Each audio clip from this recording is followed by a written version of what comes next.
Bonjour tout le monde, aujourd'hui une vidéo sur l'effet cocotte minute. Je vois beaucoup de gens qui sont ravis de pouvoir me dire « je fonctionne comme ça, je n'arrive pas à dire les choses au compte-gouttes, moi j'accumule et après j'explose ».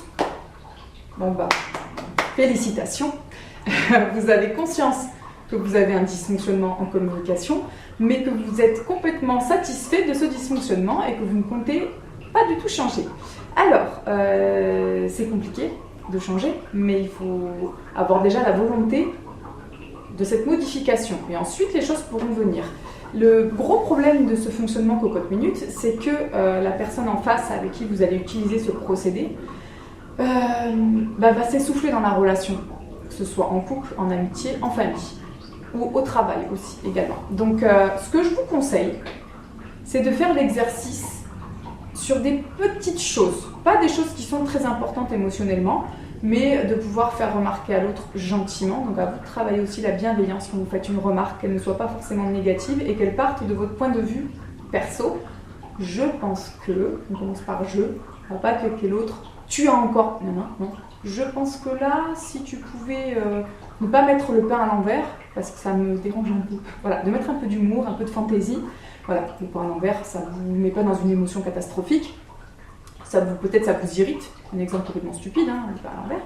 Mais on a dit qu'on partait sur des choses un peu simples, un peu, voilà, qui n'engagent pas de forte émotion.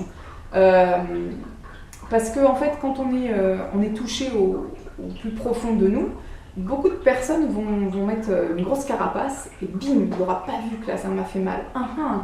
Je suis protégée par quelque chose d'invisible et moi je garde tout en moi. Et les gens qui cumulent comme ça et qui cumulent et qui finissent par exploser rendent la relation très compliquée parce qu'en face la personne ne va pas comprendre. Quoi, ça fait 1 an que là tu te rappelles de ça, il y a ça qui va pas, il y a ça qui va pas, il y a ça qui va pas, alors que quand je t'ai posé la question, tu m'as dit tout allait bien, tu te fous de ma gueule. Il y a une incohérence complète entre ce qui se passe et ce que tu es en train de me dire. Et du coup, la personne en face va avoir l'impression de vivre comme dans une illusion, que les choses vont plutôt bien, et qu'en fait, ça ne va pas du tout pour la relation, puisqu'il y en a un des deux qui est en grande souffrance. Peut-être sur des détails, mais peut-être aussi sur des choses beaucoup plus importantes. Et du coup, ça va complètement déstabiliser la relation, et vous allez vous retrouver, vous, qui fonctionnez en cocotte minute, avec une relation qui quand même vous plaît suffisamment. Mais comme vous avez ce dysfonctionnement de communication, ça va mettre en péril grandement la relation dans laquelle vous êtes.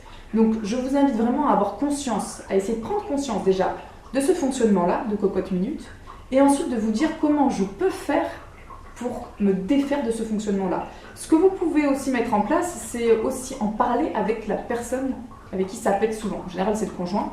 Et de pouvoir dire, quand ça pète, ou quand ça monte, quand il y a quelque chose que j'arrive pas à formuler, il va y avoir un mot de passe, il va y avoir un geste, il va y avoir, mettez en place quelque chose et vous pouvez mettre dans la dynamique l'autre. Comme ça, vous êtes moins seul et vous pouvez être aussi guidé.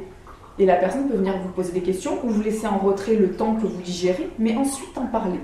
Je pense qu'il est primordial de pouvoir se défaire de ce fonctionnement qui est toxique et qui vous ronge aussi de l'intérieur. Il y a des gens qui sont même plus en effet cocotte minute. Elle y est en interne, mais elle explose même plus vis-à-vis de l'autre. Elle explose à l'intérieur. Du coup, ça fait aussi beaucoup de gens qui sont gravement malades parce que le corps exprime ce que notre âme n'arrive pas à verbaliser. Et donc, ça implose un peu partout. Il y a des maladies, il y a des maux, il y a des douleurs qui s'ancrent dans notre corps. Et on s'étonne après de se dire « Mais putain, j'ai toujours un peu de travers, j'ai toujours mal ». Il y a des choses qui ne sortent pas et du coup, elles viennent parasiter notre corps. Donc, je vous invite grandement à stopper ce fonctionnement de cocotte minute et de pouvoir vous libérer avec d'autres fonctionnements qui seront plus sains et beaucoup plus constructifs. Voilà. Je vous remercie de m'avoir écouté. À bientôt.